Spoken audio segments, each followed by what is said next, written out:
Okay, welcome everyone to my new presentation here.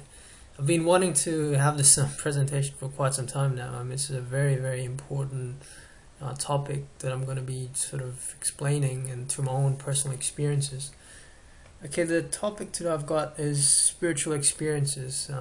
Now, this is a very, very interesting topic, I guess, for many people, and unfortunately there's not much enough documentary or a lot of documented evidence to cover all the material here as a proper evidence. But I mean, there's a lot of things that I've personally experienced which will be my own personal experience as a that's going to be some sort of an evidence for you guys. So it probably is going to be a bit of a, you might think it's out there, it's might not be real, but this is all about the spirituality, and it's about, as we know, spirituality is about experience. It's about the transformation of the human consciousness.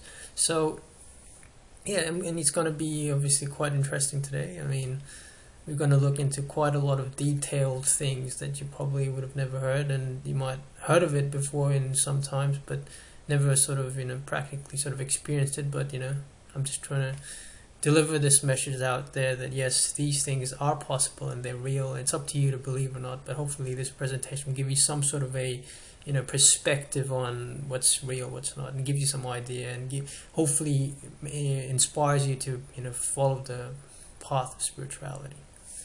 All right. Without further ado, we might begin. But just the background here. So I've just got this picture from ssrf.org, which is another very good website to understand about spiritual material and from an independent perspective. And it's just showing the various, we'll go through that anyway. Basically, we'll go through that in more detail. Let's begin.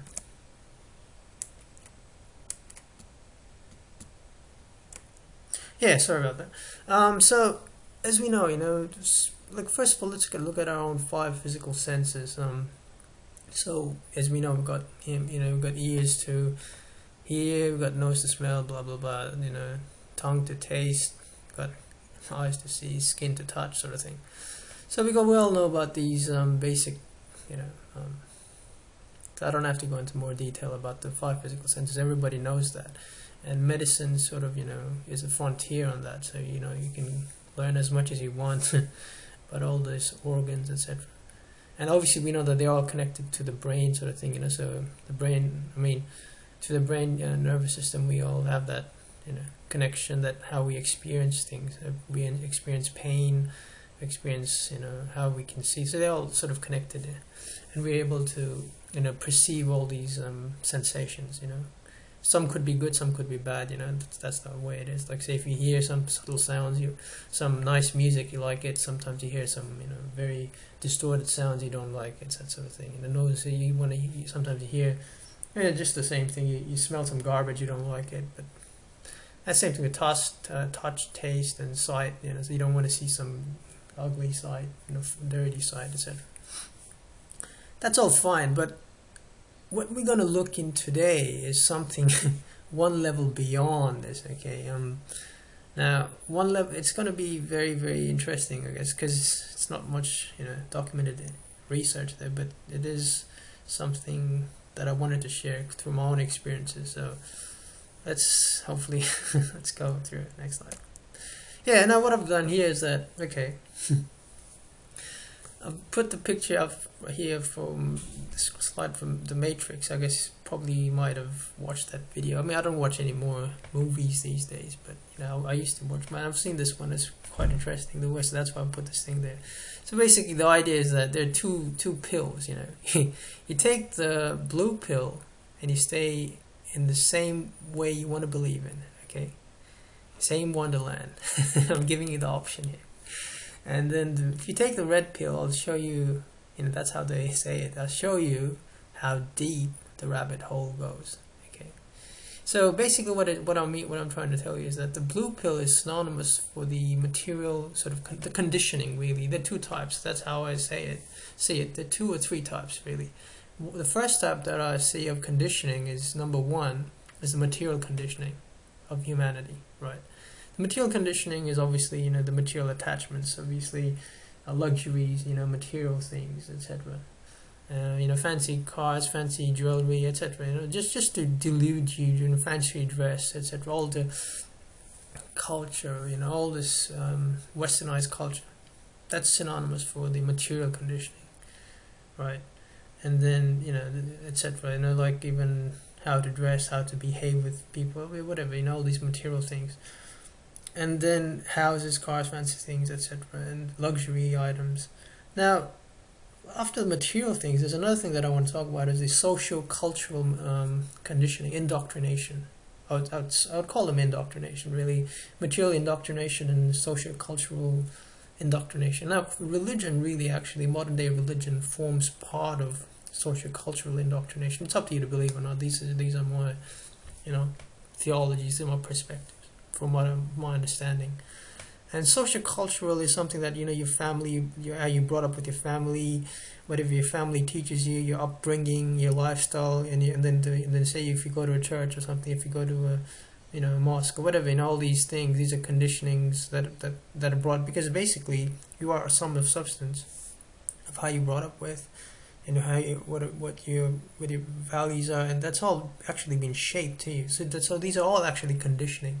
You would think that you are by yourself. You think, I'm just independent. I'm not touched by anything. No, that's not the case. We all are, at some level, being conditioned by the way we are. And that's inevitable, really. Everybody will go through that. Some are much more deeper than other ones, much more in depth of conditioning, that they're so blinded to see without being able to see anything else than the reality. Some people are unfortunately conditioned to, actually, you wouldn't believe, to become, going suicide people or whatever, suicide bombers, etc. All these people are actually being conditioned, but they're conditioned at a much more deeper level than what we are normally. So that's why I see it. So that's why I see even religion as part of a conditioning. And what these things do is that these material conditioning, social conditioning, social cultural conditioning, which also forms part of the indoctrination. And also the third one, obviously, is the educational conditioning. And what the educational conditioning does is that it fills you up with a lot of matter and stuff that sort of blocks you with reality. It just gives you all this information, but out of these three, education is actually much more better, because it gives you a lot of things to do. It enables you to do thinking, but it hinders you to do freedom thinking, and it sort of blocks you from looking into outer things, but just focuses on particular curriculums that you must follow, etc. But out of all three, education is much more better than others, but still they're part of the conditioning. What they do is they don't want you to see anything beyond what the capitalist, whatever you want to call it, the ways the humanity is seen it. They don't want you to look beyond it, sort of thing. And this red pill is the interesting part. Now, this is something that I'm going to show you, I guess. I mean, from my perspective, from my understanding. The red pill is going really out of all this. So this is your day-to-day life. And I say, okay, let's stop from here. Let's jump from there to there. So we're going to take the red pill now, and I'm going to hopefully show you how deep the rabbit hole goes. I don't know. Because this is something... Spirituality is something through experience. Nobody can teach you. You can read all these scriptural texts, but experience is something that only comes from within. And this is up to you to journey. And if you think your life is, if you had any of these thoughts about what's the purpose of life, people question a lot of things, and they make a philosophy, get a PhD out of it. Now that's not the point. Intellectually, you can never solve.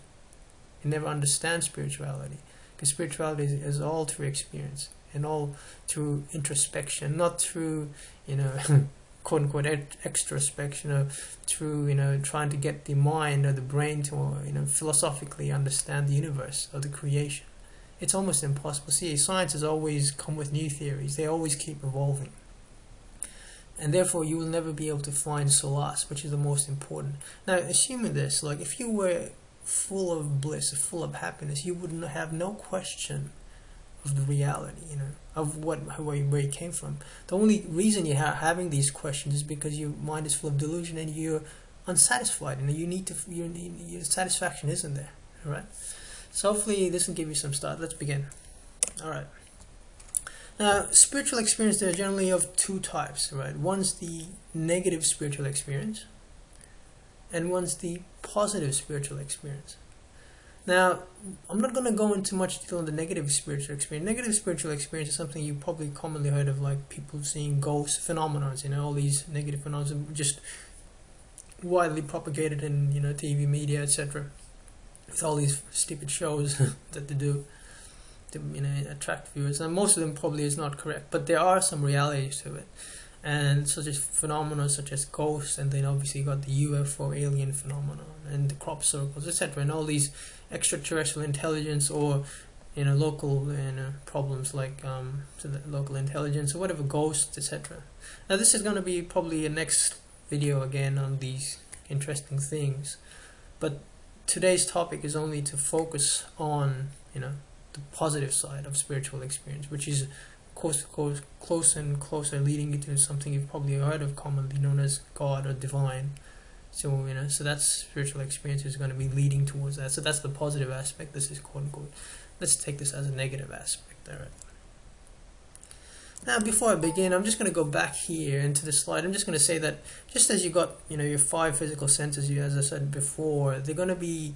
This is how we've come to understood that through research from SSRF, etc., and from my own personal experience, that there are actually at least 5 different sort of subtle experiences that you can have. Just as you can smell flowers from just having a flower there, you can also have a subtle fragrance without the presence of flowers. That's what spiritual experience. Without the presence of flowers, you can smell of some sort of amazing blissful fragrance. So you could have a subtle touch, for instance, without someone touching you. A subtle sound means that sound that you could probably does not really exist. We can't see it, but you can't hear it. You can't see any sort of a presence of a bell, but you're hearing that bell, for instance. And then you got the absolute fire element of like touch, taste. So you're tasting something that's never sort of beyond the taste of anything else. So that sort of a thing and that's part of that spiritual experience that we'll go through. And fortunately, I've had quite a number of these spiritual experiences over the last only 2-3 years of my spiritual practice, intense spiritual practices, and this is quite a phenomenal thing, I think, for myself to have achieved all these things over the years. And therefore I'm able to fortunately able to share it with you so that you might be able to experience similar things. All right.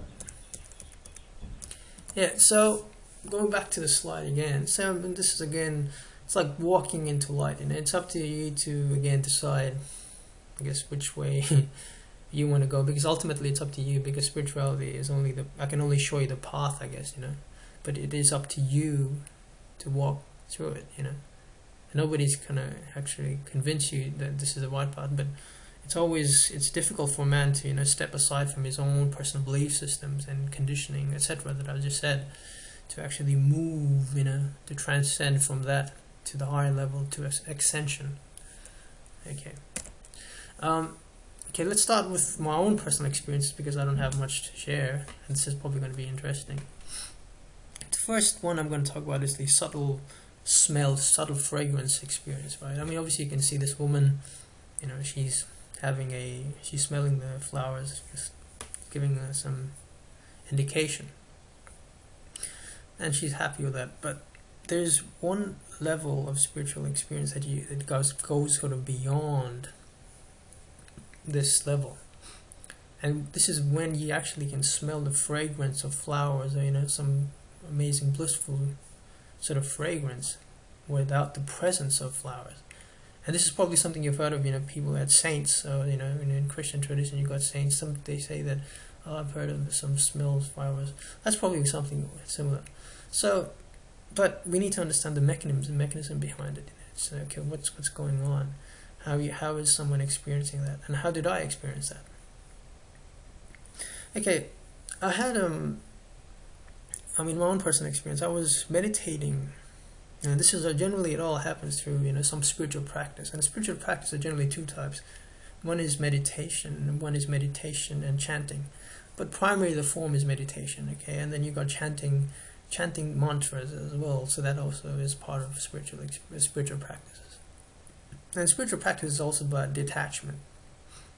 Detachment from material things, from everything. From the conditioning, etc. Until you're able to detach yourself, you'll never be able to, connect to the higher dimensions, so to speak, the higher levels, the subtle levels, which is get you closer and closer to what's known as divinity. All right. So the smell that I had was just like, I was sitting just in a meditation form, and there's suddenly these rush of amazing sort of flowers. So the sensation, the smell of flowers was so phenomenal that it just opened my eyes, and then there was nothing there. But yeah, that was amazing. And then beyond that, like I had I've had quite a number of these experiences, being the smell of bliss sort of thing. And sometimes when I'm praying as well, I have those I had those sort of experiences. It sort of over time died out, but at one stage I was having quite a number of these experiences, and I could not explain it because there was no such thing, no presence of anything, but I could just smell it, not all the time, but just only sometimes, very few. But there was this distinct, but you could tell the difference, that there was this smell. Like, for instance, I'll give you an example. Like, I was probably walking to work, for instance, and I was practicing this path of brahmacharya at the time. I started to practice it. Now, I used to be indulged in these lustful thoughts, right, for instance. And suddenly when I stopped all this, when I made a sincere effort to make a stop to all my negative thought patterns as part of my brahmacharya, is because brahmacharya means not to work at the physical level, but the mental level. You should not be thinking negative thoughts. And I started to control my lustful temptation as much as I could, like even my thoughts. If I had a negative thought when I saw a woman, then at the same time I would control my thoughts. And one time, it's happened a couple of times really, that as soon as I stopped it, then as soon as I made those control, a couple of minutes later I had this smell coming through from, I don't know, I couldn't see any sort of medium, and I actually thought that it was just a coincidence, but it was more frequent, and then it happened inside a room when there was no smell there. So it was just bizarre. And then these things happened to me quite a few times. And so that's what a spiritual experience is that you can tell the presence, that it's actually the divine is actually, is an indication really from the divine to yourself that you're actually on the right path. Okay, that's very important. You could be practicing various religions, but you probably have no understanding of the spiritual experiences because you have not practiced. You probably have not done the practice correctly. And God is obviously not going to be judging people like human beings do or religions do. It's independent of that.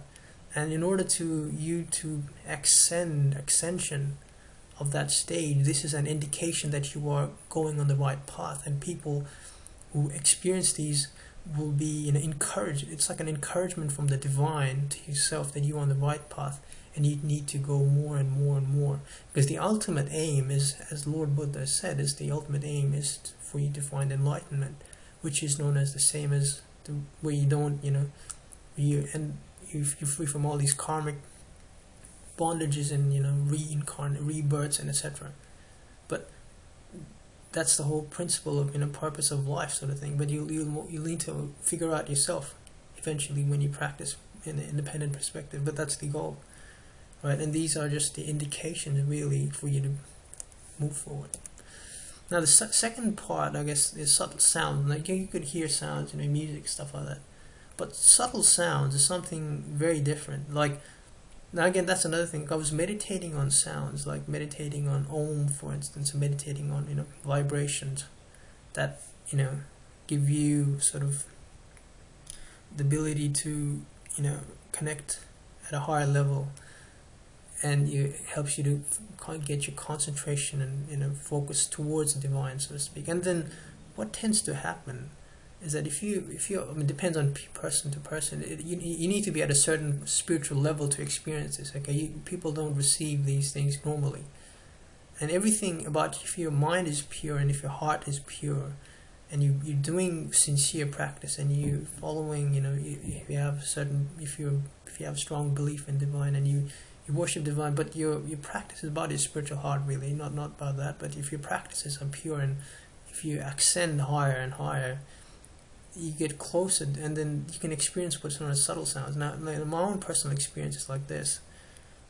I was, it's the same thing with meditation and Om with some sounds, and sometimes, then once, a couple of times, what happened was that I could hear these very faint sort of bells, like in my, just like probably not inside my ears, but in my forehead, sort of thing, that sort of a thing. It's actually very subtle, but it's a very distinct sound that you can hear it, and it's not all the time you hear it. You hear it on a few times. It's like ting ting sort of thing, but it's a very subtle sound of a bell or something like that, or a chime or something like that. But it gives you some sort of a bell, some sort of a ting, some sort of a some sort of a sound that is there, and that's an indication again that you're progressing on your path.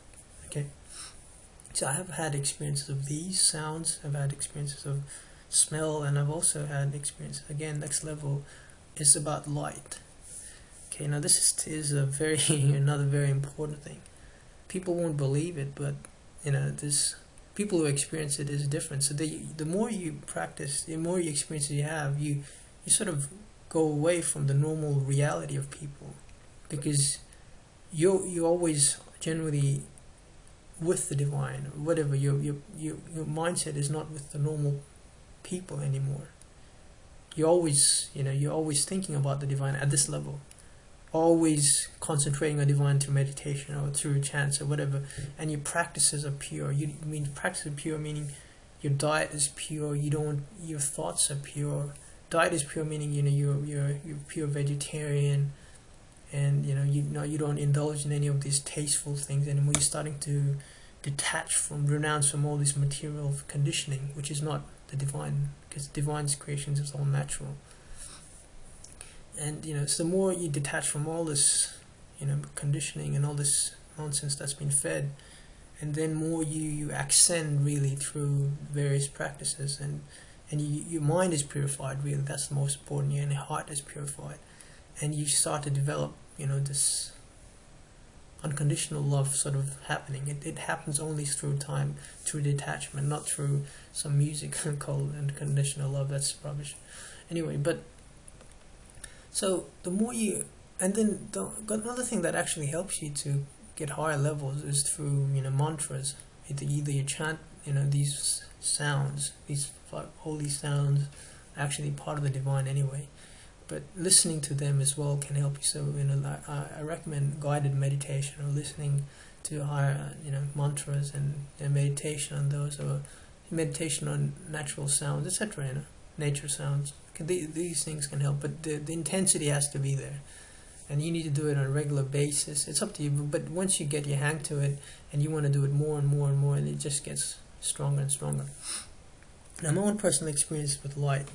Okay, the first thing, when I could see, for instance, sort of what people, in Christian tradition, they call themselves like angels, things like that. It's not like such things, but I don't know, they might be. But I noticed the presence of a higher being coming to my room, sort of thing. But you might find it very weird. It's not something that actually you can sort of see it in daylight, but when it's at night, you can see sort of a shadow of light, sort of thing, coming. And that presence of that being, sort of thing, presence was only there inside the place where I had a picture of holy saints. And the holy saints are like not just some random people, but they actually living, are they actually real sort of incarnations, or real incarnation of divine. And these are different high level saints that you can look through. If you don't know, some of them could be like Sai Baba. These people, I don't know if you've heard of them, Sai Baba. But there are other people like Babaji and all these other great saints that have come to. But generally, it doesn't have to be. So if you were a believer in Jesus Christ or whatever, Islam, but as long as you got a picture of any sort of a divine, and you worship there every day, and it's part of your own room, so it forms part of your thing. That's how I did it. And every day I used to worship a picture just of a deity or divine whatever thing, and then but yeah, so as long as you do, as long as I had that, then this presence of a higher being sort of unnoticed, yeah. But that only happens when everything is pure. So when you renounce everything, and including your sexual habits and etc. And so once you renounce all these things, then only you can get a taste of that higher level. Because generally, majority of us are attached to all these various things. We don't have time for that thing. So when you give time for all these other things, that's when you sort of be able to get a glimpse. That's what it means. So you gotta, it's unfortunate, but it's true that noble silence, you need things like that. So everything, you shouldn't be having too many friends. Or it's not nice for me to say that, but generally, what happens is that the more you're around people, the lesser you are gonna be in communion with the divine. The more you're attached with money or whatever your attachments are, as long as you slowly detach from all that, and the more time you give for practice, and then the more your heart is pure, that's when you get to actually commune with the divine. Means that you get at a higher level, and then you can access these higher beings, etc. or something. They might give you blessings. I think that's what it means. Because divine is not one thing, but it's everywhere. We need to know that. Divinity is just is everywhere. And so I had this presence sort of thing coming, a shadow figure, not all the time, but sometimes. And it was something that I noticed, especially when I was doing my meditation, things like that. I used to notice a sort of a shadowy figure, because everything in my room is dark in it. So, but you think it could be just a random coincidence. That's what most people think. It's up to you to believe or not. It's not my problem. But yes, I did have this presence coming through, and I noticed that, but I didn't seem to care about it much, because I just try to ignore these things. And so that presence was there. Then I had other experiences, which I'll go through later. But that was one of those things. And then obviously sometimes, even now, these days, the levels. My experiences have really dramatically dropped. For some reason, my practice probably is lacking a bit. Yeah. So, but I have noticed, lights coming on my wall, for instance. Where I used to sit and meditate, or where I used to my chance, where I used to just sleep, for instance. I had visions of light actually appearing, and these are really distinct lights, like not some, they come on the wall sort of thing. And the most important one is when this is an interesting one, I actually saw a ball of light. I was actually meditating on chants, and this one's in a Krishna chants, for instance. Krishna is another, it's considered to be another deity, for instance, just like Christ, but was sort of an incarnation of the divine as well, and it forms part of the Sanatana Dharma philosophy. But he was founder of the Bhagavad Gita. If you have never read it, it's a great text. So I was listening to these chants, flutes, and all these mantras, and it actually purifies your consciousness, believe it or not. So I was probably at 3 o'clock when I started doing that, and by around 4 or 5 in the morning, when it was pitch black, and I finished my meditation, meditation on the divine sort of thing, and I opened my eyes. Guess what? I actually saw a floating ball of light, literally a floating ball. It is not a small one. It is probably as the size of myself. When I'm sitting, it was just hovering, literally hovering in front of me, and it was a ball, and it was beautiful. Okay. And a beautiful ball of light was just hovering in front of me. It was shining and was just amazing. And I felt it had this presence of its own consciousness. Okay? And it was just phenomenal. And then what I did was that I was just in a blaze. And so I was happy. So when I just tried to touch it, it just disappeared. And it was just a conscious ball of light that appeared. It's up to you, believe it or not. Okay, these are real spiritual experiences that I've had, and I was just amazed. And since then, then after that, I had a few more experiences where when I finished my meditation, when I was finished my, because my mind was actually at that time, I was at a very high level. I feel not very, but for myself it was at a high level, and then I could notice these white sort of halos, lights of actually coming to me, and like, I mean, I could see them once I finished my meditation. Not like that presence, but very faint ones after that. But that was a significant moment of a divine being, so divine presence light that actually appeared. But after that, I started seeing faint halos light that appeared just close by, and then once I opened my eyes, they actually sort of disappear sort of thing. But that only happened a few times. But that was a significant moment of my achievement. That's what was a distinct sort of thing, right?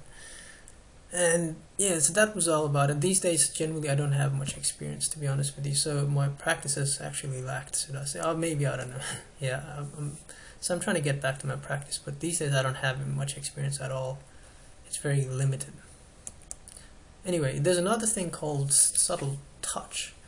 And it's just like, it's very difficult to distinguish. I mean, I think I have felt something like that once. And that was the presence when I felt that someone actually was giving blessings to me when I was with my pigeons, for instance, because I spend a lot of my times with pigeons, and I'm all around them, and I felt that once, I was walking towards feeding them, and then there was this bunch of guys, and I used to have a fear with them, and I tried to fight my own fear, inner fear, So basically what I do is I go against all negative things. That's how I do. This is part of the Yoga Sutras, okay?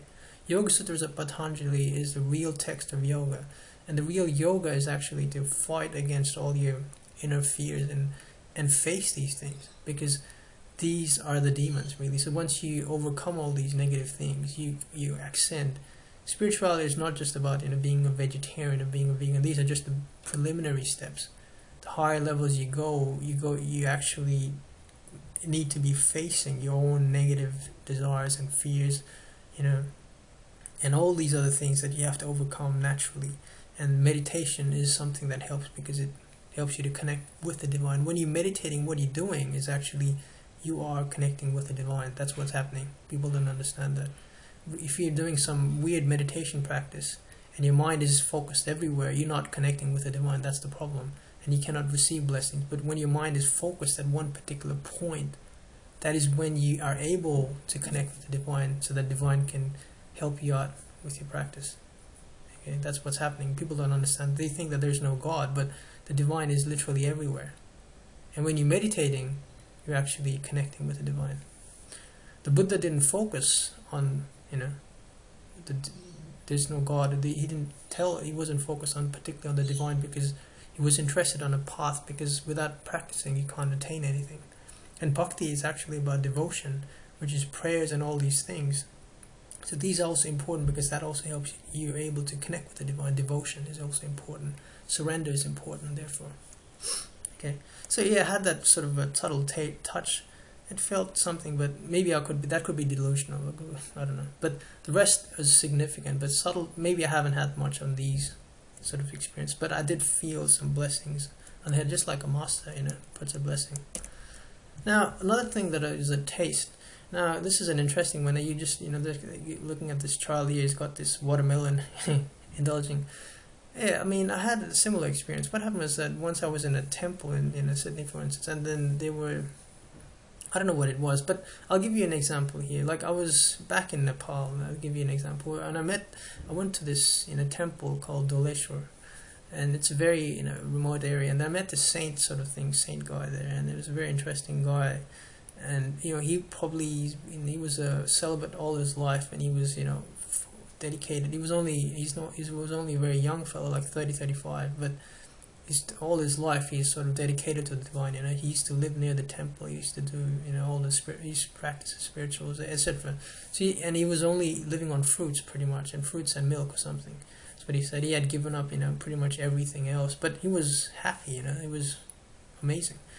And I met this guy, and then we just seemed to connect, and then he started to tell me about a few things, and after he gave us a bit of a lecture, and then I was just amazed how he could live in that place that was just far away, and near it was just in the hills pretty much, and he was living all by himself, and he was just happy.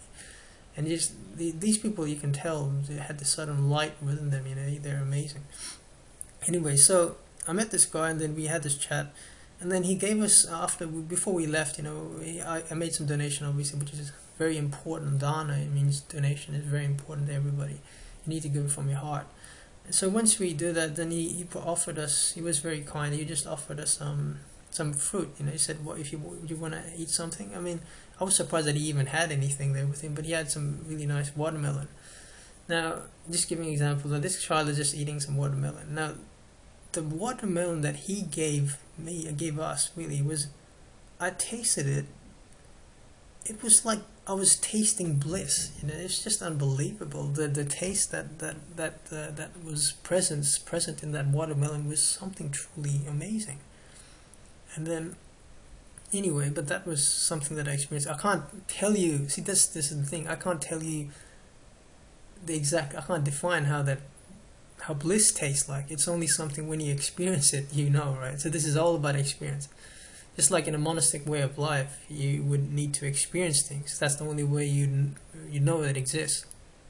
I mean, all this other, theoretical way of understanding, this and that, or whatever, the universe is like that. If you have never seen it, you wouldn't know, right? And then only what you see around you with your five physical senses, or whatever the science or media tells you, that's not the real. Only if you believe that's reality, then fair enough. But you shouldn't limit yourself. You should explore beyond. And this is your life, and this is how I believe you should, go for something beyond than just sticking with the fundamentals and just go live on the lower lives, which most of us do. It's up to you to decide, and this is just my own opportunity to, show you some variations, that there are possibilities of such things. Then the highest level, which I'll probably go now, is the stage of bliss. I mean, there probably could be higher. I have never experienced anything higher than this. The highest level of experience that I've ever had in spirituality is the stage of bliss. Okay, I'll explain how it works. Now, I mean, you can experience it through various different means, I believe. My experience is through bhakti, which is pure devotion. But pure devotion in a sense that I actually do meditation, I mean, I've experienced. I'll explain how it works. Generally, how it worked for me. The first experience of bliss that I had was obviously, when I was explaining, there was this presence of a higher being, sort of in my room, sort of thing. But I never noticed. Never cared about it. But I kept on doing my practice. And what happened was that was okay again at 3, because I used to do at 3 o'clock in the morning, at night, pretty much when nobody was awake. I was studying my practice. I did my practice, and I listened to, basically what I do is I listen to either chants or any of these holy sounds, and I meditate on them, and then I try to get my mood, get my bhava, the emotion awakened. And then after a while, what was happening was that it was unbelievable, like an hour or 2 hours later, when I finished all my meditation, I could feel this something from within, from my stomach. It just amazing. It was just coming through from my stomach, and it went from my stomach all the way up, and then when it reached my throat thing, I was in ecstasy, sort of thing. And it's unbelievable. Like and then I went to inside, when I went and looked into the mirror, my eyes were black. But I was in ecstasy. It was 3 and 4 o'clock in the morning or something, and I was really in ecstasy. I mean, ecstasy in a sense that it's not an ecstasy drug or something, but you were literally in sort of, I don't know how to describe the feeling. It's just phenomenally bliss, sort of thing.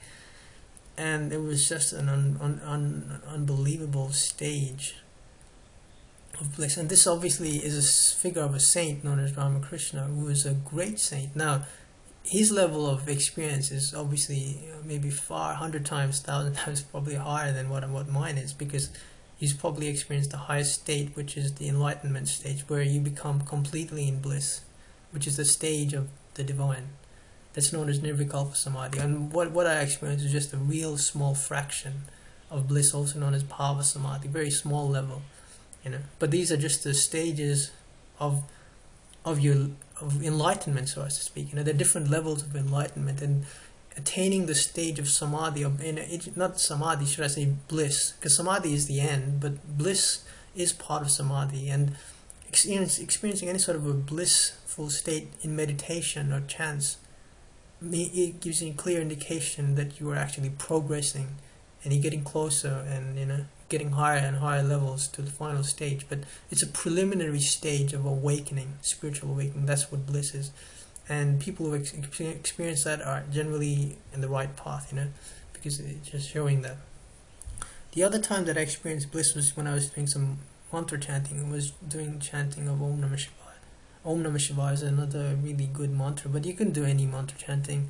But the most important thing is when you do meditation on mantra meditation, it's the same. Your mind has to be, without any other focus. It has to be very, very, pure sort of thing. Your concentration should be there.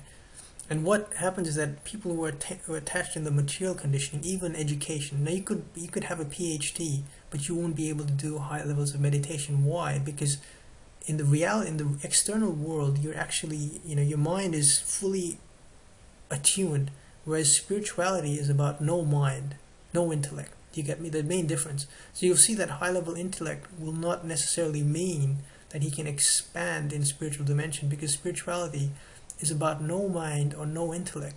The more intellect you use in meditation, or for instance anything else, you're actually creating your own karmic bondage or whatever. You're creating your own realities, and then it will never be able for you. It'll never let you go away. So people who have limited intellect can, do really well in spirituality. That's the reason. It's not based on intellect. It's based on nothingness. So that when your mind is blank, and when you have pure love for the divine, that's when you start awakening bhava.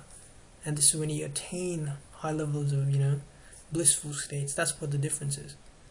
And things like yoga and meditation, through exercises, pranayama, all these things are very important because they assist you to get to that higher stage. Breathing practices are very, very important. Okay, and obviously I've had only two or three times of this experience. So those two were the ones experienced, and the last one was the most recent one. But that was also a while back now, because these days my practice it's bad. I need to keep doing it. These days my practice is very limited.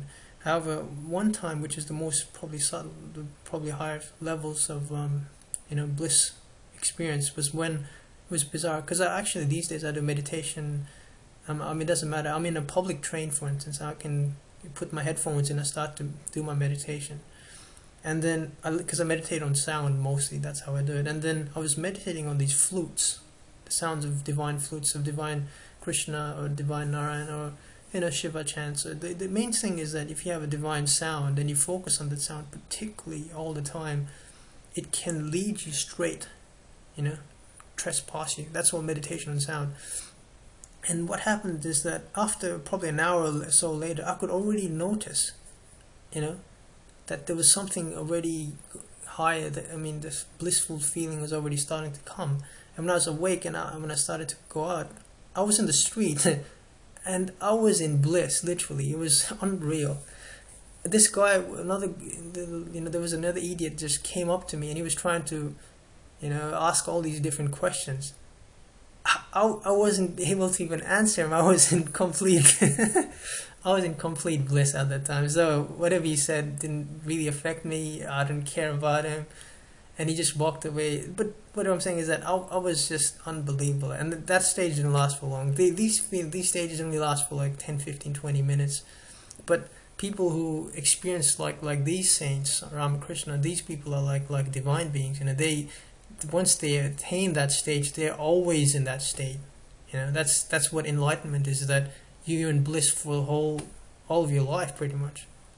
That's called nirvikalpa samadhi. That's when you become one with the divine, because the divine is known as Satchitananda. Ananda is the form of divine, which means Ananda is bliss, but that's the divine is beyond that. But we can only experience what divine is. We can never intellectually know what the divine is. That's the most important.